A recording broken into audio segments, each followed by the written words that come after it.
सत श्री अकाल। मैं हाँ जसवीर ते टीवी पंजाब दे खबरां दे इस बुलेटिन च तुहाडा स्वागत है। सब तो पहला एक नज़र पाउने आ अज दीआं खास खबरां ते। देश च कोरोना दा कहर जारी। पिछले 24 घंटिਆਂ दौरान रिकॉर्ड 2,73,810 नवे केस आए सामने।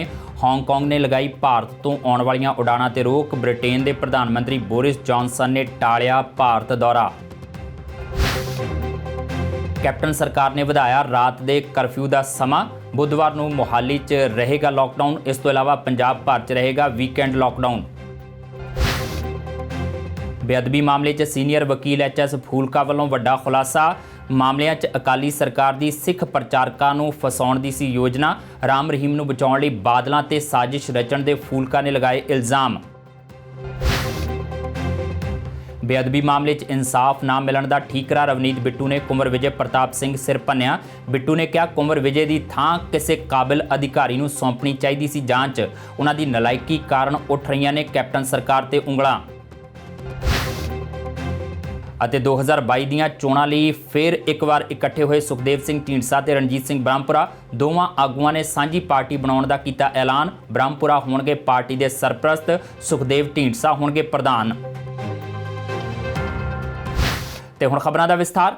ਭਾਰਤ 'ਚ ਕੋਰੋਨਾ ਵਾਇਰਸ ਦੇ ਪਿਛਲੇ 24 ਘੰਟਿਆਂ ਦੌਰਾਨ 2,73,810 ਨਵੇਂ ਕੇਸ ਸਾਹਮਣੇ ਆਏ ਨੇ ਅਤੇ 1,619 ਲੋਕਾਂ ਦੀ ਮੌਤ ਹੋਈ ਹੈ।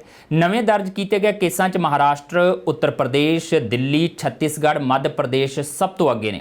ਕੋਰੋਨਾ ਦੇ ਕੁੱਲ ਮਾਮਲੇ ਵੱਧ ਕੇ 1,50,61,919 ਹੋ ਗਏ ਨੇ ਅਤੇ ਮ੍ਰਿਤਕਾਂ ਦੀ ਗਿਣਤੀ 1,78,769 ਤੇ ਪਹੁੰਚ ਗਈ ਹੈ। ਕੇਂਦਰੀ ਸਿਹਤ ਮੰਤਰਾਲੇ ਮੁਤਾਬਕ ਹੁਣ ਤੱਕ 1,29,53,821 ਮਰੀਜ਼ कोरोना मुक्त हो चुके हैं। लागदे मामलों च लगातार 40वें दिन वाधा होया है। देश में कुल 12,38,52,566 लोगों को कोरोना वायरस का टीका लगाया गया है। भारत च तेज़ी नाल फैल रहे कोरोना संक्रमण के विचकार हांगकांग ने मंगलवार तो 3 मई तक भारत तो आउण वालीआं उड़ाणां मुलतवी कर दित्तियां ने। भारत च कोरोना वायरस की दूजी लहर बेहद खतरनाक हुंदी जा रही है। इस नूं देखदਿਆਂ ही ब्रिटेन के प्रधानमंत्री बोरिस जॉनसन का भारत दौरा फिलहाल टल गया है। बोरिस जॉनसन 26 अप्रैल को दिल्ली आउण वाले सन। विदेश मंत्रालय वालों कहा गया है कि कोरोना की स्थिति को देखदਿਆਂ आम सहमति तो तय किया गया है कि यूनाइटेड किंगडम के प्रधानमंत्री अगले हफ्ते भारत नहीं आउणगे। इस सब दरमियान कैप्टन अमरिंदर सिंह वालों अज पंजाब दे विच कोरोना की स्थिति का जायजा लैण लई विशेष मीटिंग की गई और इस मीटिंग तो बाद पंजाब च लगातार वध रहे कोरोना केसां नूं देखदਿਆਂ होया रात के करफ्यू के समय नूं वधा दिता गया है। हुण करफ्यू रात 8 बजे शुरू होगा तो सवेरे 5 बजे तक रहेगा। इस तो इलावा बुधवार को मोहाली दे विच लॉकडाउन किया गया है तो पूरे पंजाब दे विच हफ्तावारी लॉकडाउन लगा दिता गया है। इहदे नाल नाल कैप्टन अमरिंदर सिंह की सरकार वालों यह भी फैसला लिया गया कि हुण 30 अप्रैल तक पंजाब च बार, रेस्टोरेंट, सिनेमा हाल ते मॉल बंद रहणगे। कैप्टन अमरिंदर सिंह होरां दा कहना है कि जे स्थितियां काबू दे विच ना आईयां तो इस तो अगे होर सख्त कदम भी पुट्टे जा सकते हैं।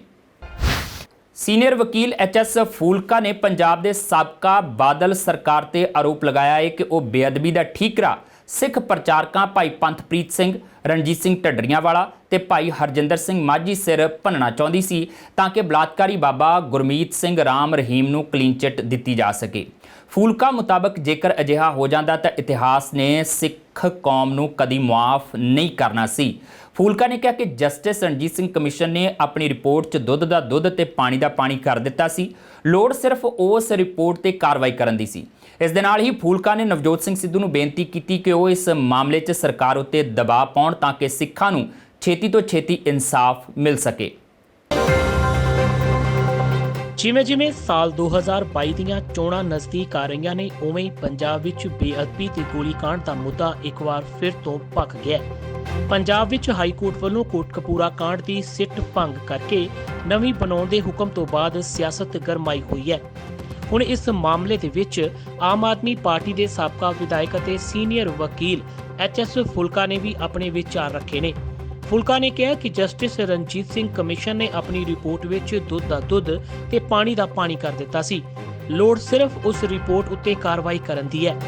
फुलका ने आरोप लगाया कि उस वेले दी बादल सरकार बेअदबी मामले च सिख प्रचारकां ਭਾਈ ਪੰਥਪ੍ਰੀਤ ਸਿੰਘ, ਰਣਜੀਤ ਸਿੰਘ ਢੰਡਰੀਆਂਵਾਲਾ ਤੇ ਭਾਈ ਹਰਜੀਤ ਸਿੰਘ ਮਾਝੀ ਨੂੰ ਫਸਾਉਣਾ ਚਾਹੁੰਦੀ ਸੀ। ਜੇਕਰ ਅਜਿਹਾ ਹੋ ਜਾਂਦਾ ਤਾਂ ਇਤਿਹਾਸ ਨੇ ਸਿੱਖ ਕੌਮ ਨੂੰ ਕਦੀ ਮੁਆਫ ਨਹੀਂ ਕਰਨਾ ਸੀ।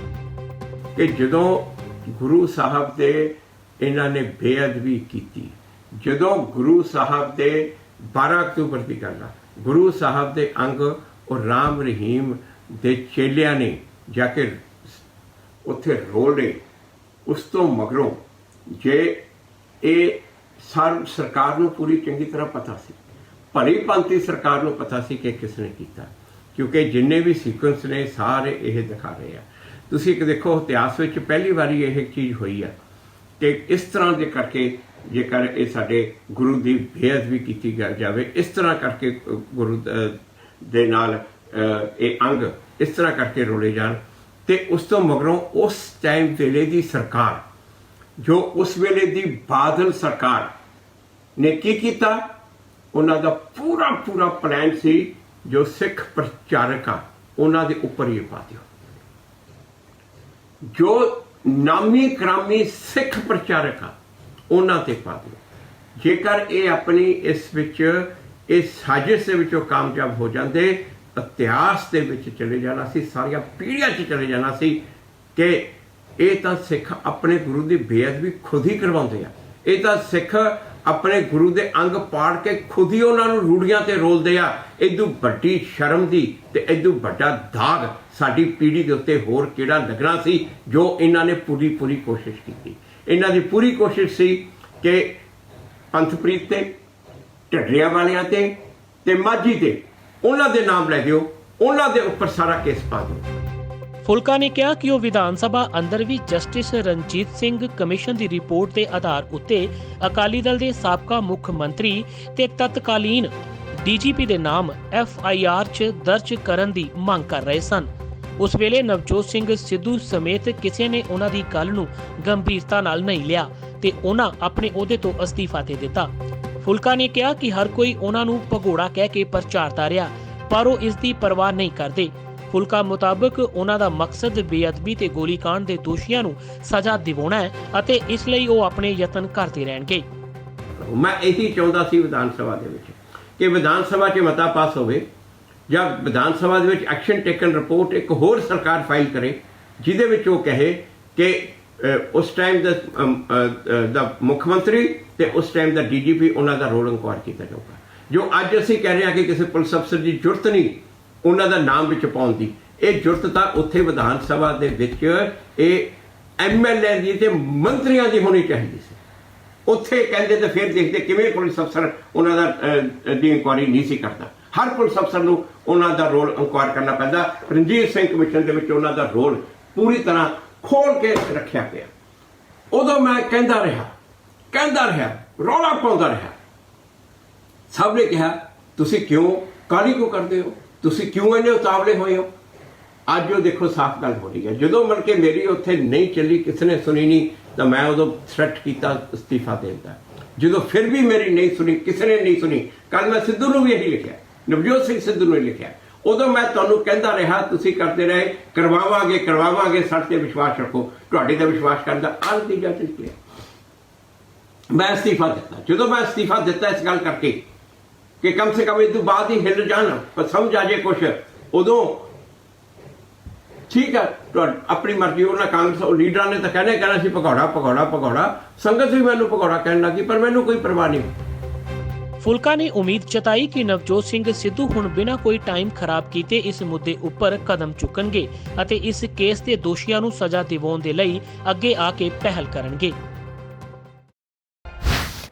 ਬੇਅਦਬੀ ਤੇ ਗੋਲੀकांड ਮਾਮਲੇ 'ਚ ਇਨਸਾਫ ਦੀ ਮੰਗ ਨੂੰ ਲੈ ਕੇ ਲੁਧਿਆਣਾ ਤੋਂ ਸਾਂਸਦ ਰਵਨੀਤ ਸਿੰਘ ਬਿੱਟੂ ਨੇ ਪਹਿਲਾਂ ਆਪਣੀ ਸਰਕਾਰ ਤੇ ਹੀ ਸਵਾਲ ਚੁੱਕੇ ਸਨ। ਹੁਣ ਬਿੱਟੂ ਨੇ ਇਸ ਦਾ ਠੀਕਰਾ IG ਕੁੰਵਰ ਵਿਜੇ ਪ੍ਰਤਾਪ ਸਿੰਘ ਦੇ ਸਿਰ ਭੰਨ ਦਿੱਤਾ ਹੈ। ਰਵਨੀਤ ਬਿੱਟੂ ਮੁਤਾਬਕ ਪੁਲਿਸ ਵਿਭਾਗ ਨੂੰ ਪਹਿਲਾਂ ਹੀ ਕੁੰਵਰ ਵਿਜੇ ਪ੍ਰਤਾਪ ਸਿੰਘ ਦੀ ਥਾਂ ਕਿਸੇ ਕਾਬਿਲ ਅਫਸਰ ਨੂੰ ਜਾਂਚ ਕਰਵਾਉਣੀ ਚਾਹੀਦੀ ਸੀਗੀ ਤਾਂ ਕਿ ਹਾਈ ਕੋਰਟ ਉਸ ਅਫਸਰ ਉੱਤੇ ਕਿੰਤੂ ਪਰੰਤੂ ਨਾ ਕਰਦਾ। ਬਿੱਟੂ ਨੇ ਇਸ ਨਲਾਇਕੀ ਲਈ ਜ਼ਿੰਮੇਵਾਰ ਅਫਸਰ ਨੂੰ ਬਿਨਾਂ ਕਿਸੇ ਦੇਰੀ ਤੋਂ ਘਰ ਤੋਰਨ ਦੀ ਅਤੇ ਬਾਦਲਾਂ ਨੂੰ ਸਲਾਖਾਂ ਪਿੱਛੇ ਭੇਜਣ ਦੀ ਸਰਕਾਰ ਤੋਂ ਮੰਗ ਕੀਤੀ ਹੈ। ਬੇਅਦਬੀ ਤੇ ਗੋਲੀकांड ਮੁੱਦੇ ਉੱਤੇ ਹਾਈ ਕੋਰਟ ਦੇ ਸਿੱਟ ਨੂੰ ਭੰਗ ਕਰਨ ਦੇ ਆਏ ਫੈਸਲੇ ਤੋਂ ਬਾਅਦ ਲੁਧਿਆਣਾ ਤੋਂ ਸੰਸਦ ਮੈਂਬਰ ਰਵਨੀਤ ਸਿੰਘ ਬਿੱਟੂ ਨੇ ਆਈਜੀ ਕੁੰਵਰ ਵਿਜੇ ਪ੍ਰਤਾਪ ਸਿੰਘ ਦੀ ਕਾਬਲੀਅਤ ਉੱਤੇ ਸਵਾਲ ਚੁੱਕੇ ਨੇ। ਰਵਨੀਤ ਬਿੱਟੂ ਨੇ ਕਿਹਾ ਕਿ ਸਰਕਾਰ ਨੂੰ ਪਹਿਲਾਂ ਹੀ ਕਿਸੇ ਯੋਗ ਅਫਸਰ ਨੂੰ ਜਾਂਚ ਸੌਂਪਣੀ ਚਾਹੀਦੀ ਸੀ, ਜਿਸ ਉੱਤੇ ਹਾਈ ਕੋਰਟ ਕਿੰਤੂ ਪਰੰਤੂ ਨਾ ਕਰਦਾ। ਹੁਣ ਉਸ ਅਫਸਰ ਦੀ ਨਲਾਇਕੀ ਕਾਰਨ ਕੈਪਟਨ ਸਰਕਾਰ ਉੱਤੇ ਸਵਾਲ ਖੜੇ ਹੋ ਰਹੇ ਨੇ, ਜਦਕਿ ਸਰਕਾਰ ਦੀ ਪੂਰੀ ਕੋਸ਼ਿਸ਼ ਸੀ ਕਿ ਇਸ ਮਾਮਲੇ ਵਿੱਚ ਦੋਸ਼ੀਆਂ ਨੂੰ ਸਜ਼ਾ ਮਿਲੇ ਅਤੇ ਸਿੱਖਾਂ ਨੂੰ ਇਨਸਾਫ ਮਿਲ ਸਕੇ। ਬਿੱਟੂ ਨੇ ਕਿਹਾ ਕਿ ਅਜਿਹੇ ਅਫਸਰਾਂ ਨੂੰ ਬਿਨਾਂ ਕਿਸੇ ਦੇਰੀ ਦੇ ਘਰ ਤੋਰਨਾ ਚਾਹੀਦਾ ਹੈ। ਚਾਹੇ ਉਹ ਜਸਟਿਸ ਜੋਰਾ ਸਿੰਘ ਕਮਿਸ਼ਨ ਹੋਏ, ਚਾਹੇ ਉਹ ਜਸਟਿਸ ਰਣਜੀਤ ਸਿੰਘ ਕਮਿਸ਼ਨ ਹੋਏ, ਚਾਹੇ ਉਸ ਤੋਂ ਬਾਅਦ SIT ਵਗੈਰਾ ਜਿੰਨੀਆਂ ਵੀ ਬਣੀਆਂ ਹੋਣ, ਤੇ ਉਹਦੇ ਵਿੱਚ ਹਰ ਜਗ੍ਹਾ ਜਿਹੜਾ ਬਾਦਲਾਂ ਦਾ ਐਨ ਕੜੀ ਜੋੜ ਕੇ ਬਾਦਲਾਂ ਦਾ ਨਾਮ ਆ। ਤੇ ਇਸ ਕਰਕੇ ਅਸੀਂ ਤਾਂ ਇੰਨਾ ਹੀ ਕੰਮ ਕਰਨਾ ਵੀ ਉਹ ਆਪਣੀ ਅਸਲੀ ਜਗ੍ਹਾ ਤੇ ਪਹੁੰਚਣ। ਉਹ ਜਗ੍ਹਾ ਤੁਹਾਨੂੰ ਵੀ ਪਤਾ ਉਹਨਾਂ ਦੀ ਕਿਹੜੀ ਆ, ਪਰ ਜਿਹੜੀ ਅਸੀਂ ਕਮੀ ਰਹਿ ਗਈ ਆ, ਪਿਛਲੀ ਜਿਹੜੀ ਚਰਚਾ ਦਾ ਵਿਸ਼ਾ ਹੈ ਇਹ ਬਣਿਆ, ਕਿਉਂ ਸਾਨੂੰ ਗੱਲਾਂ ਕਹਿਣੀਆਂ ਪਈਆਂ ਵੀ ਬੜੀ ਵੱਡੀ ਕਿਤੇ ਇਹ ਨਲਾਇਕੀ ਰਹਿ ਗਈ, ਇਹ ਬੜੀ ਵੱਡੀ ਕਮੀ ਰਹਿ ਗਈ ਸਾਡੇ ਪੁਲਿਸ ਮਹਿਕਮੇ ਤੋਂ। ਇਹੋ ਜਿਹਾ ਅਫਸਰ ਪਹਿਲਾਂ ਹੀ ਕੋਈ ਚੰਗਾ ਅਫਸਰ ਦੇਣਾ ਚਾਹੀਦਾ ਸੀ, ਜਿਹਦੇ ਬਾਰੇ ਕੋਈ ਕੋਰਟ ਐਸੀ ਗੱਲ ਨਾ ਕਰੇ, ਜਿਹਦੇ ਬਾਰੇ ਕੋਰਟ ਕੋਈ ਇਹੋ ਜਿਹੀ ਤੇ ਕਿੰਤੂ ਪਰੰਤੂ ਨਾ ਕਰੇ। ਜਦੋਂ ਕੋਈ ਐਸਾ ਅਫਸਰ ਜਿਹਦੇ ਲਈ ਕੋਰਟ ਕਹਦੇ ਵੀ SIT ਸਾਰੀ ਹੈ ਜਿਹੜੀ ਉਹ ਰੱਦ ਕਰ ਦਿਓ, ਇਸ SIT ਦਾ ਚੀਫ ਵੀ ਕੋਈ ਹੋਰ ਬਣਾਓ, ਤੇ ਇਹ ਗੱਲਾਂ ਪਹਿਲਾਂ ਹੀ ਦੇਖਣੀਆਂ ਚਾਹੀਦੀਆਂ। ਤਿਣਕਾ ਕਰਕੇ ਅਸੀਂ ਇਹ ਬੇਅਦਬੀ ਜਿਹਨੇ ਕੀਤੀ ਸੀ, ਤਿਣਕਾ 3-4 ਸਾਲ 'ਚ ਇਕੱਠੇ ਹੋ ਕੇ ਕਿੰਨੇ ਹੀ ਅਫਸਰਾਂ ਦੀ ਇਹ 'ਚ ਮਿਹਨਤ ਆ, ਥੱਲਿਓ ਮੁਲਾਜ਼ਮਾਂ ਦੀ ਮਿਹਨਤ ਆ, ਤੇ ਉਹ ਕੜੀ ਨਾ ਕੜੀ ਜੋੜ ਕੇ ਅਸੀਂ ਇੱਥੇ ਤੱਕ ਲੈ ਆਂਦੇ ਸੀ। ਉਹ 3 ਸਾਲ ਤਾਂ ਵਾਪਸ ਨਹੀਂ ਆਉਣੇ ਸਾਡੇ ਸਰਕਾਰ ਦੇ, 4 ਸਾਲ ਤਾਂ ਵਾਪਸ ਨਹੀਂ ਆਉਣੇ।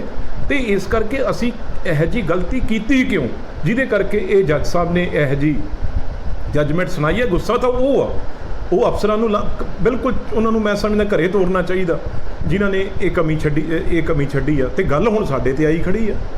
ਅਸੀਂ ਤਾਂ ਪੂਰਾ ਜ਼ੋਰ ਲਾ ਕੇ SIT ਬਣਾਈ, ਸਭ ਕੁਝ ਹੋਇਆ। ਜੇ ਕੋਈ ਚੰਗਾ ਅਫਸਰ ਲਾਇਆ ਹੁੰਦਾ ਤਾਂ ਅੱਜ ਮੈਂ ਸਮਝਦਾ ਕੋਰਟ 'ਚ ਵੀ ਸਾਨੂੰ ਇਹ ਗੱਲ ਨਾ ਸਹਿਣੀ ਪੈਂਦੀ। ਪਰ ਹੁਣ ਇਹ ਗੱਲਾਂ ਸਾਰੀਆਂ ਲੋਕਾਂ ਨੇ ਨਹੀਂ ਸਾਡੀਆਂ ਮੰਨਣੀਆਂ। ਰਵਨੀਤ ਬਿੱਟੂ ਨੇ ਕਿਹਾ ਕਿ ਹੁਣ ਤੱਕ ਜਿੰਨੇ ਵੀ ਜਾਂਚ ਕਮਿਸ਼ਨ ਬਣਾਏ ਗਏ ਨੇ, ਉਹਨਾਂ ਸਾਰਿਆਂ 'ਚ ਬੇਅਦਬੀ ਅਤੇ ਗੋਲੀकांड ਲਈ ਬਾਦਲਾਂ ਤੇ ਉਸ ਵੇਲੇ ਦੇ DGP ਨੂੰ ਜ਼ਿੰਮੇਵਾਰ ਦੱਸਿਆ ਗਿਆ। ਬਿੱਟੂ ਮੁਤਾਬਕ ਸਰਕਾਰ ਨੂੰ ਚਾਹੀਦਾ ਹੈ ਕਿ ਉਹ ਆਰੋਪੀਆਂ ਨੂੰ ਤੁਰੰਤ ਸਲਾਖਾਂ ਪਿੱਛੇ ਭੇਜੇ। ਅਦਾਲਤ ਚਾਹੇ ਆਰੋਪੀਆਂ ਦੀ ਜ਼ਮਾਨਤ ਮਨਜ਼ੂਰ ਕਰ ਲਵੇ, ਪਰ ਸਰਕਾਰ ਨੂੰ ਆਪਣੇ ਫਰਜ਼ ਤੋਂ ਪਿੱਛੇ ਨਹੀਂ ਹਟਣਾ ਚਾਹੀਦਾ। ਬਿੱਟੂ ਨੇ ਕਿਹਾ ਕਿ ਜੇਕਰ ਅਸੀਂ ਬੇਅਦਬੀ ਕੇਸ 'ਚ ਸਿੱਖਾਂ ਨੂੰ ਇਨਸਾਫ ਨਹੀਂ ਦੇ ਸਕੇ ਤਾਂ ਇਸ ਸਰਕਾਰ ਜਾਂ ਕਿਸੇ ਅਹੁਦੇਦਾਰੀ ਦਾ ਵੀ ਕੋਈ ਫਾਇਦਾ ਨਹੀਂ ਰਹਿ ਜਾਂਦਾ। ਤਾਕਤ ਸਰਕਾਰ ਦੀ ਹੁੰਦੀ ਆ, ਪੁਲਿਸ ਦੀ ਤਾਕਤ ਹੁੰਦੀ ਆ। ਜਿਹੜਾ ਅਸੀਂ ਕੋਈ ਵੀ ਚੋਰ ਹੋਵੇ, ਕੋਈ ਗੁਨਾਹਗਾਰ ਹੋਵੇ, ਉਹਨੂੰ ਫੜ ਕੇ ਥਾਣੇ 'ਚ ਰੱਖੀਦਾ। ਉਸ ਤੋਂ ਬਾਅਦ ਕੋਰਟ ਦਿੰਦੀ ਆ, ਬੇਲ ਦਿੰਦੀ ਰਵੇ, ਕੋਰਟ ਉਸ ਤੋਂ ਬਾਅਦ ਛੱਡਦਾ, ਕਿਸੇ ਨੂੰ ਛੱਡੀ ਜਾਵੇ, ਉਹ ਅਸੀਂ ਆਪਾਂ ਨਹੀਂ ਕੁਝ ਕਰ ਸਕਦੇ। ਪਰ ਅਸੀਂ ਪਹਿਲਾਂ ਉਹਨਾਂ ਨੂੰ ਫੜੀਏ ਤਾਂ ਸਹੀ, ਉਹਨਾਂ ਨੂੰ ਅਸਲੀ ਜਗ੍ਹਾ ਤੇ ਪਹੁੰਚਾਈਏ ਤਾਂ ਸਹੀ। ਉਸ ਤੋਂ ਬਾਅਦ ਕੋਰਟ ਜਿਹੜਾ ਕਰੇਗਾ। ਹਜੇ ਤਾਂ ਸਾਡੇ ਕੋਲ 8 ਮਹੀਨੇ ਹੈਗੇ ਆ, ਤਾਂ ਹੀ ਅਸੀਂ ਪਹਿਲਾਂ ਹੀ ਰੌਲਾ ਪਾਉਣ ਲੱਗੇ ਆ ਵੀ ਇਹ ਗੱਲ ਦਾ ਜਿਹੜਾ ਹੈ ਉਹ ਨਿਪਟਾਰਾ ਹੋਵੇ। ਤੇ ਅਸੀਂ ਇੱਕ ਸੱਚੇ ਗੁਰੂ ਦੇ ਸੇਵਕ ਹੋਣ ਦੇ ਨਾਤੇ ਅਸੀਂ ਜਸਟਿਸ, ਜੇ ਆਪਣੇ ਗੁਰੂ ਦਾ ਅਸੀਂ ਇਨਸਾਫ ਨਹੀਂ ਕਰ ਸਕਦੇ, ਮੈਂ ਸਮਝਦਾ ਫਿਰ ਕੀ ਕਰਨੀਆਂ ਸਰਕਾਰਾਂ ਤੇ ਕੀ ਕਰਨੀਆਂ ਇਹੋ ਜਿਹੀਆਂ ਅਹੁਦੇਦਾਰੀਆਂ। ਦੱਸ ਦਈਏ ਕਿ ਬੇਅਦਬੀ ਤੇ ਗੋਲੀकांड ਮਾਮਲੇ ਵਿੱਚ ਬਾਦਲਾਂ ਉੱਤੇ ਕਾਰਵਾਈ ਦੀ ਮੰਗ ਨੂੰ ਲੈ ਕੇ ਪਹਿਲਾਂ ਨਵਜੋਤ ਸਿੰਘ ਸਿੱਧੂ ਤੇ ਹੁਣ ਰਵਨੀਤ ਸਿੰਘ ਬਿੱਟੂ ਨੇ ਆਪਣੀ ਹੀ ਸਰਕਾਰ ਖਿਲਾਫ ਮੋਰਚਾ ਖੋਲ੍ਹ ਦਿੱਤਾ ਹੈ। ਇਸ ਦੇ ਨਾਲ ਹੀ ਬਿੱਟੂ ਨੇ IG ਕੁੰਵਰ ਵਿਜੇ ਪ੍ਰਤਾਪ ਸਿੰਘ ਦੀ ਕਾਬਲੀਅਤ ਉੱਤੇ ਵੀ ਸਵਾਲ ਚੁੱਕੇ ਨੇ, ਜਿਨ੍ਹਾਂ ਦੀ ਅਗਵਾਈ 'ਚ ਬਣੀ ਸਿੱਟ ਨੂੰ ਹਾਈ ਕੋਰਟ ਨੇ ਭੰਗ ਕਰਨ ਦੇ ਆਦੇਸ਼ ਦਿੱਤੇ ਸਨ। ਆਮ ਆਦਮੀ ਪਾਰਟੀ ਵੱਲੋਂ ਬੇਅਦਬੀ ਮਾਮਲੇ ਦੇ ਦੋਸ਼ੀਆਂ ਨੂੰ ਸਜ਼ਾ ਦਿਵਾਉਣ ਦੀ ਮੰਗ ਨੂੰ ਲੈ ਕੇ ਪੰਜਾਬ ਦੇ ਮੁੱਖ ਮੰਤਰੀ ਕੈਪਟਨ ਅਮਰਿੰਦਰ ਸਿੰਘ ਦੀ ਰਿਹਾਇਸ਼ ਦਾ ਘਿਰਾਓ ਕਰਨ ਦੀ ਕੋਸ਼ਿਸ਼ ਕੀਤੀ ਗਈ। ਇਸ ਦੌਰਾਨ ਆਪ ਆਗੂਆਂ ਨੂੰ ਚੰਡੀਗੜ੍ਹ ਪੁਲਿਸ ਨੇ ਆਪਣੀ ਹਿਰਾਸਤ 'ਚ ਲੈ ਲਿਆ। ਆਪ ਲੀਡਰਾਂ ਦਾ ਕਹਿਣਾ ਸੀ ਕਿ ਕਾਂਗਰਸ ਅਤੇ ਅਕਾਲੀ ਦਲ ਰਲੇ ਹੋਏ ਨੇ, ਇਸ ਲਈ ਬੇਅਦਬੀ ਅਤੇ ਗੋਲੀकांड ਦੇ ਦੋਸ਼ੀਆਂ ਤੇ ਕਾਰਵਾਈ ਨਹੀਂ ਹੋ ਰਹੀ। ਇਸ ਦੇ ਨਾਲ ਹੀ ਆਪ ਵਿਧਾਇਕ ਤੇ ਵਿਰੋਧੀ ਧਿਰ ਦੇ ਨੇਤਾ ਹਰਪਾਲ ਸਿੰਘ ਚੀਮਾ ਨੇ ਕਿਹਾ ਕਿ ਨਵਜੋਤ ਸਿੰਘ ਸਿੱਧੂ ਨੂੰ ਅਸਤੀਫਾ ਦੇਣਾ ਚਾਹੀਦਾ ਹੈ। ਸਿਰਫ ਬਿਆਨਬਾਜ਼ੀ ਕਰਨ ਨਾਲ ਨਵਜੋਤ ਸਿੰਘ ਸਿੱਧੂ ਲੋਕਾਂ ਦਾ ਵਿਸ਼ਵਾਸ ਨਹੀਂ ਜਿੱਤ ਸਕਦੇ। ਅਕਾਲੀ ਦਲ, BJP, ਕਾਂਗਰਸ ਪਾਰਟੀ, ਤਿੰਨੇ ਪਾਰਟੀਆਂ ਜਿਹੜੀਆਂ ਕਾਲੇ ਕਾਨੂੰਨ ਦੇ ਪੈਦਾ ਕਿਹਨੇ ਕੀਤੇ, ਤਿੰਨਾਂ ਪਾਰਟੀਆਂ ਨੇ ਕੀਤੇ। ਅੱਜ ਪੰਜਾਬ ਦੇ ਬੱਚੇ ਨੂੰ ਪਤਾਗਾ ਤੁਹਾਡੇ ਸਾਹਮਣੇ ਆ ਕਿ ਆ ਕੱਲ ਜਿਹੜੀ ਥੋੜੇ ਦਿਨ ਪਹਿਲਾਂ ਗੁਰੂ ਗ੍ਰੰਥ ਸਾਹਿਬ ਦੀ ਜਿਹੜੀ ਬੇਅਦਬੀ ਦੀ ਜਾਂਚ ਕਮੇਟੀ ਬਣੀ ਸੀਗੀ, ਸਿੱਟ ਬਣੀ ਸੀਗੀ, ਉਹ ਸਿੱਟ ਦਾ ਰਿਜ਼ਲਟ ਕੀ ਹੋਇਆ ਕਿ ਕਿਵੇਂ ਹਾਈ ਕੋਰਟ ਦੇ ਵਿੱਚ ਪੰਜਾਬ ਦੇ ਐਡਵੋਕੇਟ ਅਤੁਲ ਲੰਦਾ ਜੀ ਨੇ ਕੈਪਟਨ ਸਾਹਿਬ ਦੇ ਇਸ਼ਾਰਿਆਂ ਤੇ, ਕੈਪਟਨ ਸਾਹਿਬ ਦੀ ਦੇਖਰੇਖ ਥੱਲੇ, ਕਿਉਂਕਿ ਪੰਜਾਬ ਦਾ ਹੋਮ ਮਿਨਿਸਟਰ ਕੈਪਟਨ ਸਾਹਿਬ ਆ, किस तरह वो रिपोर्ट ਨੂੰ ਜਿਹੜਾ ਹੈਗਾ ਰੱਦ ਕਰਵਾਇਆ, ਇਹ ਬੱਚਾ ਜਾਣਦਾ ਗਾ। ਐਡਵੋਕੇਟ ਜਨਰਲ ਖੁਦ ਪੇਸ਼ ਨਹੀਂ ਹੋਇਆ, ਖੁਦ ਬਿਮਾਰੀ ਦਾ ਬਹਾਨਾ ਲਾ ਕੇ ਛੁੱਟੀ ਲੈ ਕੇ ਚਲਿਆ ਗਿਆ, ਔਰ ਦੂਜੇ ਪਾਸੇ ਦਿੱਲੀ ਤੋਂ ਇੱਕ ਵਕੀਲ ਲਿਆਂਦਾ, ਨੂੰ ਲਿਆ ਕੇ ਪੰਜਾਬ ਦੇ ਵਿੱਚ ਜਿਹੜੀ ਰਿਪੋਰਟ ਸੀ ਉਹਨੂੰ ਸਿੱਟ ਨੂੰ ਖਤਮ ਕਰਵਾਇਆ। ਅੱਜ 3 ਪਾਰਟੀਆਂ ਪੰਜਾਬ 'ਚ ਰਾਜ ਕਰ ਰਹੀਆਂ ਨੇ, ਜਿਹਦੀ ਅਗਵਾਈ ਪੰਜਾਬ ਦਾ ਮੁੱਖ ਮੰਤਰੀ ਕੈਪਟਨ ਸਾਹਿਬ ਕਰ ਰਿਹਾ। ਕੋਈ ਇਹਨਾਂ 'ਚ ਬਖਰੇਵਾ ਨਹੀਂ, ਕੋਈ ਅਲੱਗ ਨਹੀਂ। ਜਿਹੜੇ ਕੰਮ ਮੈਂ ਸਮਝਦਾ ਸ਼੍ਰੋਮਣੀ ਅਕਾਲੀ ਦਲ ਕਰਦਾ ਸੀਗਾ, ਜਿਹੜੇ ਕੰਮ ਬੀਜੇਪੀ ਕਰਦੀ ਸੀ, ਅੱਜ ਉਹ ਸਾਰੇ ਕੰਮ ਜਿਹੜੇ ਹੈਗੇ ਨੇਗੇ ਕਾਂਗਰਸ ਪਾਰਟੀ ਦੀ ਸਰਕਾਰ ਕਰ ਰਹੀ ਆ, ਕੈਪਟਨ ਸਾਹਿਬ ਕਰ ਰਹੀ ਆ। ਅਕਾਲੀ ਦਲ ਤੋਂ ਵੱਖ ਹੋਣ ਤੋਂ ਬਾਅਦ ਸੁਖਦੇਵ ਸਿੰਘ ਢੀਂਡਸਾ ਅਤੇ ਟਕਸਾਲੀ ਅਕਾਲੀ ਆਗੂ ਰਣਜੀਤ ਸਿੰਘ ਬ੍ਰਹਮਪੁਰਾ ਅੱਜ ਇੱਕ ਸਟੇਜ ਤੇ ਨਜ਼ਰ ਆਏ ਅਤੇ ਨਾਲ ਹੀ ਉਹਨਾਂ ਨੇ ਆਪਣੀ ਸਾਂਝੀ ਪਾਰਟੀ ਬਣਾਉਣ ਦਾ ਐਲਾਨ ਕਰ ਦਿੱਤਾ। ਉਹਨਾਂ ਕਿਹਾ ਕਿ ਦੋਨੋਂ ਧੜਿਆਂ ਵਿੱਚ ਵਿਚਾਰਿਕ ਸਹਿਮਤੀ ਹੈ ਅਤੇ ਥੋੜੇ ਦਿਨਾਂ ਵਿੱਚ ਹੀ ਉਹ ਪਾਰਟੀਆਂ ਦਾ ਪੁਨਰਗਠਨ ਕਰਕੇ ਪਾਰਟੀ ਦਾ ਨਾਂ ਅਤੇ ਅਹੁਦੇਦਾਰਾਂ ਦਾ ਐਲਾਨ ਕਰਨਗੇ। ਇਸ ਮੌਕੇ ਢੀਂਡਸਾ ਨੇ ਕਿਹਾ ਕਿ ਬ੍ਰਹਮਪੁਰਾ ਪਾਰਟੀ ਦੇ ਸਰਪ੍ਰਸਤ ਹੋਣਗੇ ਤੇ ਉਹ ਪਾਰਟੀ ਦੇ ਪ੍ਰਧਾਨ ਹੋਣਗੇ। ਲੋਕਾਂ ਦੀ ਬਹੁਤ ਇੱਛਾ ਸੀ ਪਾਰਟੀ ਵਾਲਿਆਂ ਦੀ, ਖਾਸ ਕਰਕੇ ਤੇ ਆਮ ਲੋਕਾਂ ਦੀ, ਕਿ ਇਹ ਦੋ ਜੋ ਅਕਾਲੀ ਦਲ ਬਣੇ ਨੇ ਇਹ ਇਕੱਠੇ ਹੋਣ। ਬ੍ਰਹਮਪੁਰਾ ਸਾਹਿਬ ਨੇ 3 ਮੈਂਬਰੀ ਕਮੇਟੀ ਬਣਾਈ, ਉਸ ਤੋਂ ਬਾਅਦ 3 ਮੈਂਬਰੀ ਕਮੇਟੀ ਮੈਂ ਬਣਾਈ।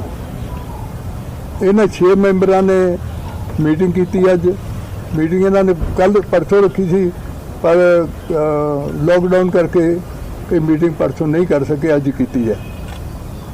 ਮੈਂ ਇਹਨਾਂ ਦਾ ਵੀ ਧੰਨਵਾਦ ਕਰਦਾ। ਔਰ ਇਹਨਾਂ ਨੇ ਫੈਸਲਾ ਕੀਤਾ ਕਿ ਸਰਦਾਰ ਰਣਜੀਤ ਸਿੰਘ ਬ੍ਰਹਮਪੁਰਾ ਜੋ ਮੇਰੇ ਬਹੁਤ ਪੁਰਾਣੇ ਸਾਥੀ ਵੀ ਨੇ, ਅਸੀਂ ਲੰਬੇ ਸਮੇਂ ਤੋਂ ਇਕੱਠੇ ਲੜਾਈ ਲੜਦੇ ਲਏ ਹਾਂ, ਇਹ ਪਾਰਟੀ ਦੇ ਸਰਪ੍ਰਸਤ ਹੋਣਗੇ ਤੇ ਮੈਨੂੰ ਪਾਰਟੀ ਦੀ ਪ੍ਰਧਾਨਗੀ ਕਰਨ ਦਾ ਮੌਕਾ ਦਿੱਤਾ ਹੈ।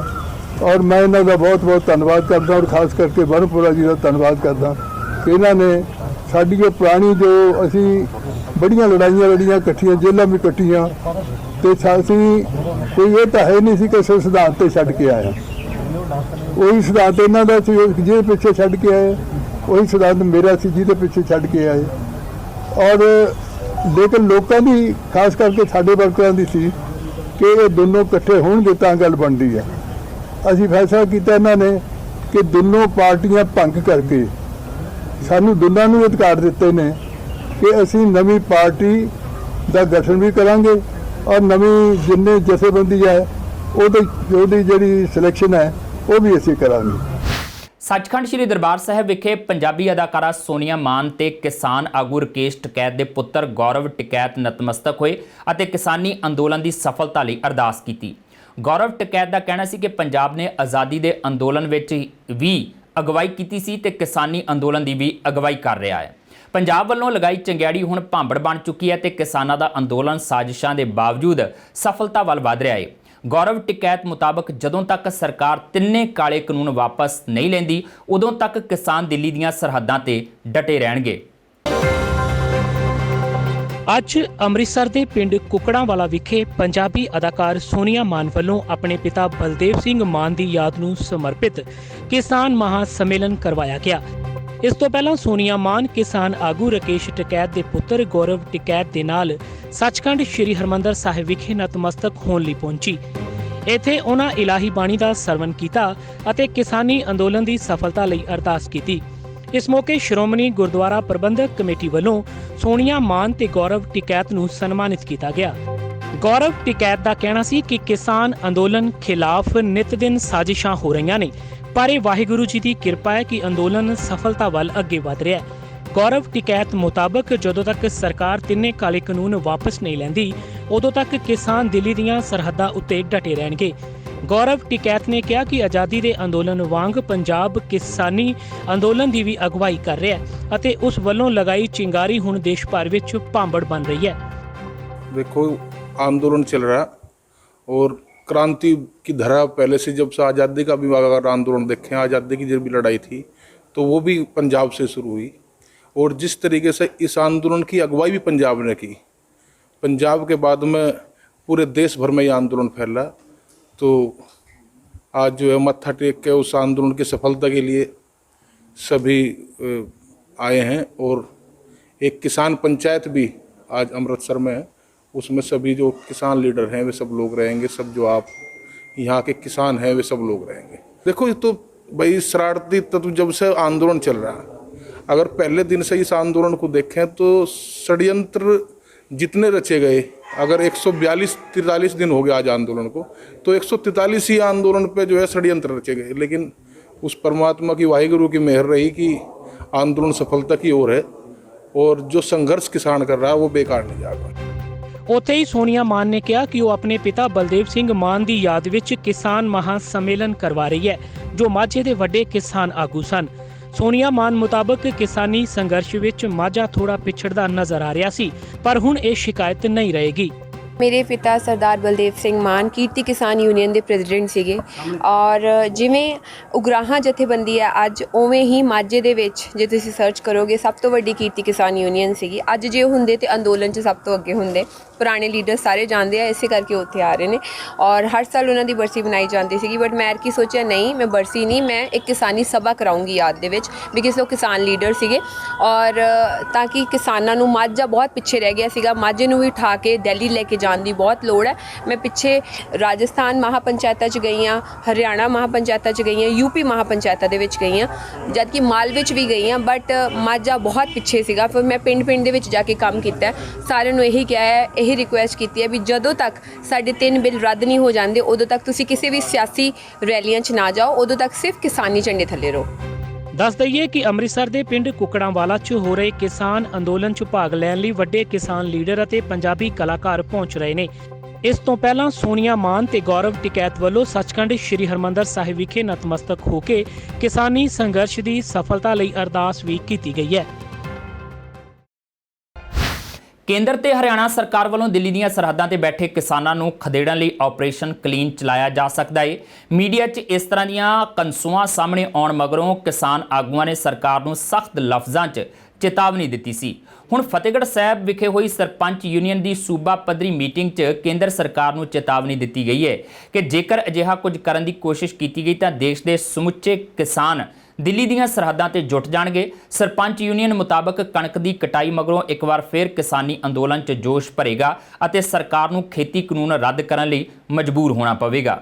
ਅੱਜ ਜੀ ਜਿਹੜੀ ਸਾਡੀ ਮੀਟਿੰਗ ਹੈ, ਜੋ ਸੈਂਟਰ ਸਰਕਾਰ ਵੱਲੋਂ ਕਿਸਾਨ ਅੰਦੋਲਨ ਧਮਕੀਆਂ ਮਾਰੀ ਜਾਂਦੀਆਂ ਨੇ ਕਿ ਕਲੀਨ ਸਵੀਪ ਦਾ ਜਿਹੜਾ ਅਸੀਂ ਕਰ ਦੇਵਾਂਗੇ ਕਰੋਨਾ ਦੀ ਆੜ ਦੇ ਅੰਦਰ, ਉਸ ਨੂੰ ਸੰਬੰਧ ਲੈ ਕੇ ਦੇ ਵਿੱਚ ਸਾਡੀ ਸਮੂਹ ਸਰਪੰਚ ਯੂਨੀਅਨ ਇਕੱਠੀ ਹੋਈ ਹੈ ਤੇ ਜੋ ਸਾਡੇ ਅਹੁਦੇਦਾਰ ਨੇ ਉਹ ਅੱਜ ਬੁਲਾਏ ਗਏ ਨੇ ਤੇ ਇੱਕ ਮੀਟਿੰਗ ਜਿਹੜੀ ਅਸੀਂ ਇਹ ਮਸਲੇ ਨੂੰ ਲੈ ਕੇ ਰੱਖੀ ਹੈ ਤੇ ਉਹ ਤੋਂ ਬਾਅਦ ਅਸੀਂ ਜ਼ਿਲ੍ਹਾ ਲੈਵਲ ਤੇ ਬਲਾਕ ਲੈਵਲ ਤੇ ਜਿਹੜੀਆਂ ਮੀਟਿੰਗਾਂ ਦਾ ਅੱਜ ਜਿਹੜਾ ਉਹ ਮੈਸੇਜ ਸਾਰਿਆਂ ਨੂੰ ਲਾ ਦਿੱਤਾ ਕਿ ਆਪਣੇ ਆਪਣੇ ਬਲਾਕਾਂ ਦੇ ਵਿੱਚ ਇਸ ਸੰਬੰਧ ਵਿੱਚ ਜਿਹੜੀ ਹੈ ਉਹ ਮੀਟਿੰਗਾਂ ਕਰੋ, ਕਿਉਂਕਿ ਸੈਂਟਰ ਸਰਕਾਰ ਜਿਹੜਾ ਇਹ ਕਿਸਾਨ ਅੰਦੋਲਨ ਨੂੰ ਕਲੀਨ ਸਵੀਪ ਕਰਨਾ ਚਾਹੁੰਦੀ ਹੈ, ਉਸ ਦੇ ਵਿੱਚ ਅਸੀਂ ਸੈਂਟਰ ਸਰਕਾਰ ਨੂੰ ਇਹ ਦੱਸਣਾ ਚਾਹੁੰਦੇ ਹਾਂ ਕਿ ਪੂਰੇ ਪੰਜਾਬ ਦੀਆਂ ਪੰਚਾਇਤਾਂ, ਪੂਰੇ ਪੰਜਾਬ ਕੀ ਇੰਡੀਆ ਦੀਆਂ ਪੰਚਾਇਤਾਂ ਕਿਸਾਨ ਅੰਦੋਲਨ ਦੇ ਨਾਲ ਨੇ, ਕਿਉਂਕਿ ਇਹ ਜਿਹੜਾ ਕਿਸਾਨ ਅੰਦੋਲਨ ਹੈ ਹੁਣ ਉਹ ਪੰਜਾਬ ਦਾ ਨਹੀਂ, ਪੂਰੇ ਇੰਡੀਆ ਦਾ ਜਿਹੜਾ ਹੈ ਉਹ ਅੰਦੋਲਨ ਬਣ ਚੁੱਕਿਆ, ਜਿਸ ਦੇ ਉੱਤੇ ਪੂਰੇ ਵਰਲਡ ਦੀ ਜਿਹੜੀ ਉਹ ਨਿਗਾਹ ਟਿਕੀ ਹੋਈ ਹੈ।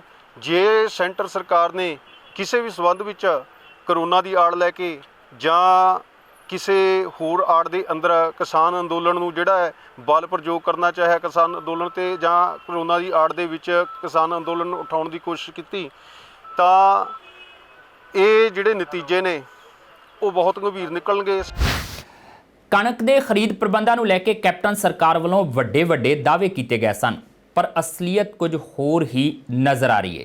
ਮੋਗਾ ਦੀ ਅਨਾਜ ਮੰਡੀ 'ਚ ਫਸਲ ਖਰੀਦ ਸ਼ੁਰੂ ਹੋਣ ਦੇ 9 ਦਿਨ ਬਾਅਦ ਵੀ ਕਿਸਾਨਾਂ ਨੂੰ ਬਾਰਦਾਨੇ ਦੀ ਕਮੀ ਨਾਲ ਜੂਝਣਾ ਪੈ ਰਿਹਾ ਹੈ।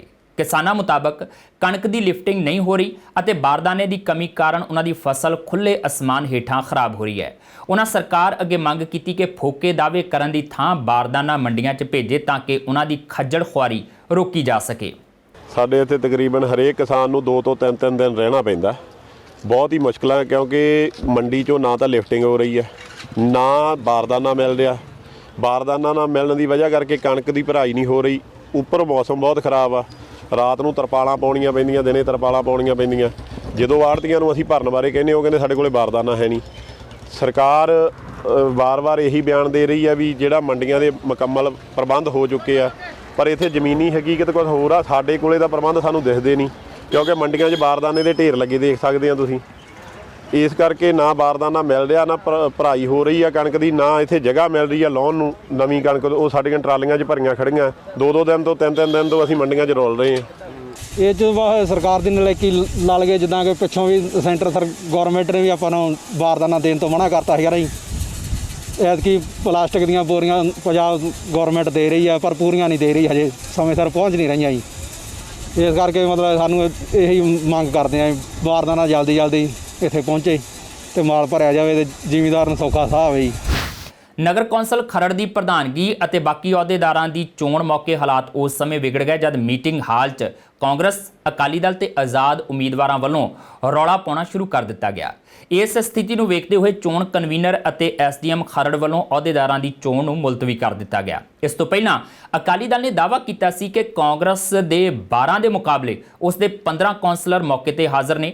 ਅਕਾਲੀ ਆਗੂ ਪ੍ਰੇਮ ਸਿੰਘ ਚੰਦੂ ਮਾਜਰਾ ਨੇ ਵੀ ਉਮੀਦ ਜਤਾਈ ਸੀ ਕਿ ਬਹੁਮਤ ਨੂੰ ਵੇਖਦਿਆਂ ਉਹਨਾਂ ਦੀ ਪਾਰਟੀ ਨੂੰ ਹੀ ਪ੍ਰਧਾਨਗੀ ਦਾ ਅਹੁਦਾ ਮਿਲੇਗਾ, ਪਰ ਬੈਠਕ ਦੌਰਾਨ ਰੌਲੇ ਰੱਪੇ ਨੂੰ ਵੇਖਦਿਆਂ ਚੋਣ ਮੁਲਤਵੀ ਕਰ ਦਿੱਤੀ ਗਈ। ਦੇਖੋ, ਭਾਵੇਂ ਪੰਜਾਬ ਦੇ ਵਿੱਚ ਬਹੁਤ ਸਾਰੀਆਂ ਮਿਊਨਿਸਪਲ ਕਮੇਟੀ ਦੇ ਅਹੁਦੇਦਾਰਾਂ ਦੀਆਂ ਚੋਣਾਂ ਤਾਂ ਹੋ ਚੁੱਕੀਆਂ ਨੇ, ਪਰ ਖਰੜ ਦੀ ਮਿਊਨਿਸਪਲ ਕਮੇਟੀ ਦੀ ਚੋਣ ਕਿਸੇ ਤਰ੍ਹਾਂ ਲਟਕਾਈ ਜਾ ਰਹੀ ਸੀ। ਸਰਕਾਰੀ ਧਿਰ ਆਪਣੀਆਂ ਕੋਸ਼ਿਸ਼ਾਂ ਰਾਹੀਂ ਬਹੁਤ ਗਿਣਤੀ ਨੂੰ ਘੱਟ ਗਿਣਤੀ ਵਿੱਚ ਬਦਲਣ ਦੇ ਯਤਨ ਕੀਤੇ ਜਾ ਰਹੇ ਸੀ। ਪਰ ਮੈਂ ਸਮਝਦਾ ਕਿ ਸਾਡੇ ਹਲਕਾ ਇੰਚਾਰਜ ਗਿੱਲ ਸਾਹਿਬ ਨੇ ਹਾਈ ਕੋਰਟ ਤੱਕ ਵੀ ਪਹੁੰਚ ਕੀਤੀ। ਹਾਈ ਕੋਰਟ ਨੇ ਵੀ ਡਾਇਰੈਕਸ਼ਨ ਦਿੱਤੀ ਆ ਤੇ ਜਿਹੜਾ ਜ਼ਿਲ੍ਹੇ ਦਾ ਪ੍ਰਸ਼ਾਸਨ ਐਸਐਸਪੀ ਤੇ ਡੀਸੀ ਉਹਨਾਂ ਨਾਲ ਵੀ ਪਹੁੰਚ ਕੀਤੀ ਆ ਔਰ ਕੋਸ਼ਿਸ਼ ਕੀਤੀ ਕਿ ਜਿਹੜਾ ਹੈ ਚੋਣ ਪ੍ਰਕਿਰਿਆ ਸ਼ਾਂਤਮਈ ਤਰੀਕੇ ਨਾਲ ਹੋਵੇ। ਅੱਜ ਮੈਂ ਕਹਿ ਸਕਦਾ ਕਿ ਸ਼੍ਰੋਮਣੀ ਅਕਾਲੀ ਦਲ ਦੇ ਭਾਵੇਂ ਅਜੇ ਚੋਣ ਨਤੀਜਾ ਆਉਣਾ, ਅਜੇ ਸਹੁੰ ਚੁੱਕਣੀਆਂ ਤੇ ਗਿਣਤੀ ਹੋਣੀਆਂ, ਉਸ ਤੋਂ ਬਾਅਦ ਚੋਣ ਦੀ ਪ੍ਰਕਿਰਿਆ ਸ਼ੁਰੂ ਹੋਣੀ ਆ, ਪਰ ਗੇਟ ਤੇ ਜਿਹੜੀ ਚੋਣ ਹੋਈ ਆ, ਪਬਲਿਕਲੀ ਜਿਹੜੀ ਚੋਣ ਹੋਈ ਆ, ਉਹਦੇ 'ਚ ਸ਼੍ਰੋਮਣੀ ਅਕਾਲੀ ਦਲ ਦੀ ਜਿੱਤ ਹੋਈ ਆ। ਸ਼੍ਰੋਮਣੀ ਅਕਾਲੀ ਦਲ ਦੇ 15 ਐਮਸੀ ਇੱਕ ਡਰੈਸ ਕੋਡ ਦੇ ਵਿੱਚ ਆਏ ਨੇ, ਜਿਹੜੀ ਗਿੱਲ ਸਾਹਿਬ ਨੇ ਪਾਈ ਹੋਈ ਆ, ਇਹਦੇ ਨਾਲ ਤਾਂ ਕਿ ਕੋਈ ਭੁਲੇਖਾ ਨਾ ਰਹਿ ਜਾਏ, ਤਾਂ ਕਿ ਕਿਸੇ ਕਿਸਮ ਦਾ ਕੋਈ ਭੜਕਾਹਟ ਪੈਦਾ ਕਰਨ ਦੀ ਕਾਰਵਾਈ ਨਾ ਹੋ ਜਾਏ, ਤੋ ਕਿਸੇ ਤਰ੍ਹਾਂ ਦੀ ਗਲਤ ਗੱਲ ਨਾ ਹੋ ਜਾਏ। ਕਿਉਂਕਿ ਪਿਛਲੇ ਕਈ ਦਿਨਾਂ ਤੋਂ ਅਫਵਾਹਾਂ ਸੀ, ਚਰਚਾਵਾਂ ਸੀ, ਇਸ ਤਰ੍ਹਾਂ ਦੇ ਗੱਲਾਂ ਕੀਤੀਆਂ ਜਾ ਰਹੀਆਂ ਸੀ ਕਿ ਸਰਕਾਰੀ ਧਿਰ ਜਿਹੜੀ ਆ, ਕਿਤੇ ਕਿਹਾ ਜਾਂਦਾ ਸੀ ਕਿ ਅਕਾਲੀ ਦਲ ਦੇ ਐਮਸੀਆਂ ਨੂੰ ਅੰਦਰ ਹੀ ਲਿਆਉਣ ਜਾਏਗੀ, ਕਿਤੇ ਕਿਹਾ ਜਾਂਦਾ ਸੀ ਕਿ ਸਰਕਾਰੀ ਧਿਰ ਅਕਾਲੀ ਦਲ ਦੇ ਐਮਸੀਆਂ ਨੂੰ ਚੁੱਕ ਕੇ ਲੈ ਜਾਏਗੀ, ਕਿਤੇ ਕੁਛ ਇਸ ਕਿਸਮ ਦੀਆਂ ਬਿਆਨਬਾਜ਼ੀਆਂ ਕੀਤੀਆਂ ਜਾ ਰਹੀਆਂ ਸੀ। ਪਰ ਮੈਂ ਸਮਝਦਾ ਕਿ ਅੱਜ 15 ਐਮਸੀ ਸ਼੍ਰੋਮਣੀ ਅਕਾਲੀ ਦਲ ਦੇ ਨਾਲ ਜਦੋਂ ਅੰਦਰ ਗਏ, ਉਹ ਅਫਵਾਹਾਂ ਦਾ ਜਿਹੜਾ ਦੌਰ ਸੀ ਉਹ ਖਤਮ ਹੋਇਆ ਔਰ ਸਹੀ ਮਾਇਨਿਆਂ ਵਿੱਚ ਬਹੁਤ ਗਿਣਤੀ ਜਿਹੜੀ ਆ ਉਹ ਅੰਦਰ ਗਈ ਆ ਸ਼੍ਰੋਮਣੀ ਅਕਾਲੀ ਦਲ ਦੇ ਐਮਸੀ ਦੀ। ਤੇ 12 ਐਮਸੀ ਕਾਂਗਰਸ ਦੇ ਲੀਡਰਸ਼ਿਪ ਲੈ ਕੇ ਆਈ ਹੈ। 12 ਐਮਸੀ ਮੀਡੀਆ ਨੇ, ਲੋਕਾਂ ਨੇ, ਪ੍ਰੈਸ ਨੇ ਗੇਟ ਦੇ ਅੰਦਰ ਜਾਂਦੇ ਕਾਂਗਰਸ ਲੀਡਰਸ਼ਿਪ ਨਾਲ ਉਤਰਦੇ ਤੇ ਅੰਦਰ ਜਾਂਦੇ ਦੇਖੇ, ਤੇ 15 ਐਮਸੀ ਜਿਹੜੇ ਅਕਾਲੀ ਦਲ ਦੀ ਲੀਡਰਸ਼ਿਪ ਨਾਲ ਆਉਂਦੇ ਤੇ ਅੰਦਰ ਜਾਂਦੇ ਮੀਡੀਆ ਨੇ ਦੇਖੇ। ਇਸ ਕਰਕੇ ਚੋਣ ਦਾ ਨਤੀਜਾ ਜਿਹੜਾ ਗੇਟ ਤੇ ਅਕਾਲੀ ਦਲ ਦੇ ਹੱਕ ਵਿੱਚ ਆਇਆ। ਫਗਵਾੜਾ ਦੀਆਂ ਨਗਰ ਨਿਗਮਾਂ ਚੋਣਾਂ ਮੁਲਤਵੀ ਹੋਣ ਤੋਂ ਬਾਅਦ ਹੁਣ ਜਿਵੇਂ ਹੀ ਦੁਬਾਰਾ ਚੋਣਾਂ ਹੋਣ ਦੀ ਕੰਸੋ ਆ ਰਹੀ ਹੈ ਤਾਂ ਇਸ ਦੇ ਨਾਲ ਹੀ ਨਵੇਂ ਵਿਵਾਦ ਵੀ ਪੈਦਾ ਹੋ ਰਹੇ ਨੇ। ਅੱਜ ਲੋਕ ਇਨਸਾਫ ਪਾਰਟੀ ਦੇ ਦੁਆਬਾ ਜ਼ੋਨ ਦੇ ਇੰਚਾਰਜ ਜਰਨੈਲ ਨੰਗਲ ਵੱਲੋਂ ਨਾਇਬ ਤਹਿਸੀਲਦਾਰ ਨੂੰ ਇੱਕ ਸ਼ਿਕਾਇਤ ਪੱਤਰ ਸੌਂਪਿਆ ਗਿਆ, ਕਿਉਂਕਿ ਜਰਨੈਲ ਨੰਗਲ ਮੁਤਾਬਕ ਕੁਝ ਵਾਰਡਾਂ ਦੇ ਲੋਕਾਂ ਦੀਆਂ ਵੋਟਾਂ ਦੂਜੇ ਵਾਰਡ ਦੀ ਵੋਟਰ ਸੂਚੀ 'ਚ ਪਾਈਆਂ ਗਈਆਂ ਨੇ, ਜੋ ਚੁਣਾਵੀ ਬੇਈਮਾਨੀ ਦਾ ਸਬੂਤ ਨੇ। ਜਰਨੈਲ ਨੰਗਲ ਦਾ ਕਹਿਣਾ ਸੀ ਕਿ ਜੇਕਰ ਇਸ ਸੰਬੰਧੀ ਕੋਈ ਕਾਰਵਾਈ ਨਾ ਕੀਤੀ ਗਈ ਤਾਂ ਉਹ ਆਪਣਾ ਅਗਲਾ ਪ੍ਰੋਗਰਾਮ ਉਲੀਕਣਗੇ। ਦੂਜੇ ਪਾਸੇ ਨਾਇਬ ਤਹਿਸੀਲਦਾਰ ਪਵਨ ਕੁਮਾਰ ਮੁਤਾਬਕ ਉਹਨਾਂ ਨੇ ਸ਼ਿਕਾਇਤ ਲੈ ਲਈ ਹੈ ਤੇ ਇਸ ਸੰਬੰਧੀ ਜਾਂਚ ਕਰਵਾਈ ਜਾਵੇਗੀ। ਪਹਿਲਾਂ ਫਗਵਾੜੇ ਦਾ ਇਲੈਕਸ਼ਨ ਜਿਹੜਾ ਤੁਹਾਨੂੰ ਪਤਾ ਵੀ ਇਲੈਕਸ਼ਨ ਉਹ ਪੰਜਾਬ ਦੇ ਬਾਕੀ ਇਲੈਕਸ਼ਨਾਂ ਦੇ ਨਾਲ ਹੀ ਹੋ ਜਾਣਾ ਸੀ, ਲੇਕਿਨ ਫਗਵਾੜੇ ਵਾਲਾ ਜਿਹੜਾ ਉਹ ਇਸ ਕਰਕੇ ਰੱਦ ਹੋਇਆ, ਇੱਥੇ ਵੋਟਾਂ ਦੇ ਵਿੱਚ ਬਹੁਤ ਵੱਡੇ ਪੈਮਾਨੇ ਤੇ ਧਾਂਦਲੀ ਹੋਈ ਸੀ ਔਰ ਇਹਦਾ ਮਾਮਲਾ ਮਾਨਯੋਗ ਹਾਈ ਕੋਰਟ ਦੇ ਵਿੱਚ ਵੀ ਚਲਾ ਗਿਆ। ਹੁਣ ਇਹਨਾਂ ਨੇ ਕਿਹਾ, ਉੱਥੇ ਹਾਈ ਕੋਰਟ ਦੇ ਵਿੱਚ ਵੀ ਕਹਿੰਦੇ ਹੋਣਗੇ ਵੀ ਅਸੀਂ ਤਾਂ ਕੁਛ ਕੀਤਾ ਨਹੀਂ ਤੇ ਗਾਂਹ ਵੀ ਨਹੀਂ ਕਰਾਂਗੇ, ਲੇਕਿਨ ਤੁਹਾਨੂੰ ਸਾਰਾ ਕੁਝ ਸਾਫ਼ ਸੁਥਰਾ ਕਰਕੇ ਦੇ ਦਿਆਂਗੇ। ਔਰ ਸਾਫ਼ ਸੁਥਰਾ ਇਹਨਾਂ ਨੇ ਕੀ ਕੀਤਾ, ਇੱਕ ਲਿਸਟ ਆ ਮੇਰੇ ਕੋਲ ਪਈ, ਇਹ ਵਾਰਡ ਨੰਬਰ ਹੈਗਾ 27 ਦੀ ਵਾਰਡ ਨੰਬਰ ਦੀ ਜਦੋਂ ਲਿਸਟ ਅਸੀਂ ਦੇਖੀ ਆ, ਇਹਦੇ ਵਿੱਚ ਵੋਟਾਂ ਆਈਆਂ 800। 2 ਮਹੀਨੇ ਪਹਿਲਾਂ ਲਿਸਟਾਂ ਜਾਰੀ ਕੀਤੀਆਂ ਤਾਂ ਵੋਟਾਂ ਸੀਗੀਆਂ ਉਸ ਵੇਲੇ 1486 ਔਰ ਜਦੋਂ ਅਸੀਂ ਦੇਖਿਆ ਇਹ ਵੋਟਾਂ ਗਈਆਂ ਕਿੱਥੇ, ਤਾਂ ਇਹ ਵੋਟਾਂ ਗਈਆਂ ਵਾਰਡ ਨੰਬਰ 28 ਦੇ ਵਿੱਚ। ਮਤਲਬ ਕਿੰਨੇ ਵੱਡੇ ਪੱਧਰ ਤੇ 650 ਦੇ ਕਰੀਬ ਵੋਟ ਜਿਹੜੀ ਆ ਇਹਨਾਂ ਨੇ ਚੱਕ ਕੇ 27 ਨੰਬਰ ਤੋਂ 28 ਨੰਬਰ ਸੱਟਤੀ। ਇਹਦਾ ਮਤਲਬ ਹੈ ਇਹ ਸਾਰਾ ਕੁਝ ਜਿਹੜਾ ਹੈਗਾ ਸਰਕਾਰ ਬੜੇ ਵੱਡੇ ਪੱਧਰ ਤੇ ਘੁਟਾਲਾ ਕਰਵਾ ਰਹੀ ਆ। ਵੋਟਾਂ ਦੇ ਵਿੱਚ ਧਾਂਦਲੀ ਹੈਗੀ ਆ। ਇਹ ਧਾਂਦਲੀ ਜਿਹੜੀ ਹੈਗੀ ਆ ਇਹ ਜਗਜ਼ਾਰ ਹੋਣੀ ਚਾਹੀਦੀ। ਪਹਿਲੇ ਪਰਚੇ ਦੇ ਵਿੱਚ ਵੀ ਪਤਾ ਲੱਗਣਾ ਚਾਹੀਦਾ ਕਿਹੜੇ ਕਹਿਣ ਦੇ ਉੱਤੇ ਕੀਤਾ। ਐਡਾ ਵੱਡਾ ਕੰਮ ਜਿਹੜਾ ਹੈਗਾ ਉਹ ਐਮਐਲਏ ਸਾਹਿਬ ਦੇ ਇਸ਼ਾਰੇ ਤੋਂ ਬਿਨਾਂ ਨਹੀਂ ਹੋ ਸਕਦਾ। ਜਰਨੈਲ ਨੰਗਲ ਸਾਹਿਬ ਨੇ ਰਿਐਕਸ਼ਨ ਕੀਤਾ ਕੁਝ ਵੋਟਾਂ ਤੇ ਜਿਹੜੀਆਂ ਕਿ ਇੱਕ ਵਾਰ ਤੋਂ ਵੱਢ ਕੇ ਦੂਸਰੀ ਵਾਰ ਤੇ ਪੈ ਗਈਆਂ ਨੇ। ਉਹਦੇ ਸੰਬੰਧ ਇਹਨਾਂ ਨੇ ਆਪਣੀ ਰਿਜੈਕਸ਼ਨ ਫਾਈਲ ਕੀਤੇ ਆ ਉਹਦੀ ਅਸੀਂ ਪੜਤਾਲ ਕਰਾਉਂਦੇ ਹਾਂ BLO ਤੋਂ ਆਪ ਹੀ ਕਰਾਂਗੇ। ਜੋ ਵੀ ਸਹੀ ਜਿੱਥੇ ਵੀ ਸਹੀ ਵੋਟ ਵੱਧਦੀ ਹੈ ਉੱਥੇ ਉਹਨੂੰ ਕੀਤਾ ਜਾਊਗਾ। ਗਲਤ ਕੋਈ ਕੰਮ ਨਹੀਂ ਹੋਣਾ, ਸਾਰਾ ਠੀਕ ਹੈ। ਇਹ ਸਨ ਹੁਣ ਤੱਕ ਦੀਆਂ ਖਬਰਾਂ ਤੇ ਜਾਂਦੇ ਜਾਂਦੇ ਇੱਕ ਵਾਰ ਫਿਰ ਨਜ਼ਰ ਪਾਉਂਦੇ ਹਾਂ ਮੁੱਖ ਖਬਰਾਂ ਤੇ। ਦੇਸ਼ 'ਚ ਕਰੋਨਾ ਦਾ ਕਹਿਰ ਜਾਰੀ। ਪਿਛਲੇ 24 ਘੰਟਿਆਂ ਦੌਰਾਨ ਰਿਕਾਰਡ 2,73,810 ਨਵੇਂ ਕੇਸ ਆਏ ਸਾਹਮਣੇ। ਹਾਂਗਕਾਂਗ ਨੇ ਲਗਾਈ ਭਾਰਤ ਤੋਂ ਆਉਣ ਵਾਲੀਆਂ ਉਡਾਣਾਂ ਤੇ ਰੋਕ। ਬ੍ਰਿਟੇਨ ਦੇ ਪ੍ਰਧਾਨ ਮੰਤਰੀ ਬੋਰਿਸ ਜੌਨਸਨ ਨੇ ਟਾਲਿਆ ਭਾਰਤ ਦੌਰਾ। ਕੈਪਟਨ ਸਰਕਾਰ ਨੇ ਵਧਾਇਆ ਰਾਤ ਦੇ ਕਰਫਿਊ ਦਾ ਸਮਾਂ। ਬੁੱਧਵਾਰ ਨੂੰ ਮੋਹਾਲੀ 'ਚ ਰਹੇਗਾ ਲਾਕਡਾਊਨ। ਇਸ ਤੋਂ ਇਲਾਵਾ ਪੰਜਾਬ ਭਰ 'ਚ ਰਹੇਗਾ ਵੀਕਐਂਡ ਲਾਕਡਾਊਨ। ਬੇਅਦਬੀ ਮਾਮਲੇ 'ਚ ਸੀਨੀਅਰ ਵਕੀਲ HS ਫੂਲਕਾ ਵੱਲੋਂ ਵੱਡਾ ਖੁਲਾਸਾ। ਮਾਮਲਿਆਂ 'ਚ ਅਕਾਲੀ ਸਰਕਾਰ ਦੀ ਸਿੱਖ ਪ੍ਰਚਾਰਕਾਂ ਨੂੰ ਫਸਾਉਣ ਦੀ ਸੀ ਯੋਜਨਾ। ਰਾਮ ਰਹੀਮ ਨੂੰ ਬਚਾਉਣ ਲਈ ਬਾਦਲਾਂ ਤੇ ਸਾਜ਼ਿਸ਼ ਰਚਣ ਦੇ ਫੂਲਕਾ ਨੇ ਲਗਾਏ ਇਲਜ਼ਾਮ। ਬੇਅਦਬੀ ਮਾਮਲੇ 'ਚ ਇਨਸਾਫ ਨਾ ਮਿਲਣ ਦਾ ਠੀਕਰਾ ਰਵਨੀਤ ਬਿੱਟੂ ਨੇ ਕੁੰਵਰ ਵਿਜੇ ਪ੍ਰਤਾਪ ਸਿੰਘ ਸਿਰ ਭੰਨਿਆ। ਬਿੱਟੂ ਨੇ ਕਿਹਾ ਕੁੰਵਰ ਵਿਜੇ ਦੀ ਥਾਂ ਕਿਸੇ ਕਾਬਿਲ ਅਧਿਕਾਰੀ ਨੂੰ ਸੌਂਪਣੀ ਚਾਹੀਦੀ ਸੀ ਜਾਂਚ। ਉਹਨਾਂ ਦੀ ਨਲਾਇਕੀ ਕਾਰਨ ਉੱਠ ਰਹੀਆਂ ਨੇ ਕੈਪਟਨ ਸਰਕਾਰ ਤੇ ਉਂਗਲਾਂ। ਅਤੇ 2022 ਦੀਆਂ ਚੋਣਾਂ ਲਈ ਫਿਰ ਇੱਕ ਵਾਰ ਇਕੱਠੇ ਹੋਏ ਸੁਖਦੇਵ ਸਿੰਘ ਢੀਂਡਸਾ ਤੇ ਰਣਜੀਤ ਸਿੰਘ ਬ੍ਰਹਮਪੁਰਾ। ਦੋਵਾਂ ਆਗੂਆਂ ਨੇ ਸਾਂਝੀ ਪਾਰਟੀ ਬਣਾਉਣ ਦਾ ਕੀਤਾ ਐਲਾਨ। ਬ੍ਰਹਮਪੁਰਾ ਹੋਣਗੇ ਪਾਰਟੀ ਦੇ ਸਰਪ੍ਰਸਤ, ਸੁਖਦੇਵ ਢੀਂਡਸਾ ਹੋਣਗੇ ਪ੍ਰਧਾਨ। ਇਸ ਦੇ ਨਾਲ ਹੀ ਆਪਣੇ ਜਸਵੀਰ ਨੂੰ ਦਿਓ ਇਜਾਜ਼ਤ ਤੇ ਦੇਖਦੇ ਰਹੋ TV ਪੰਜਾਬ।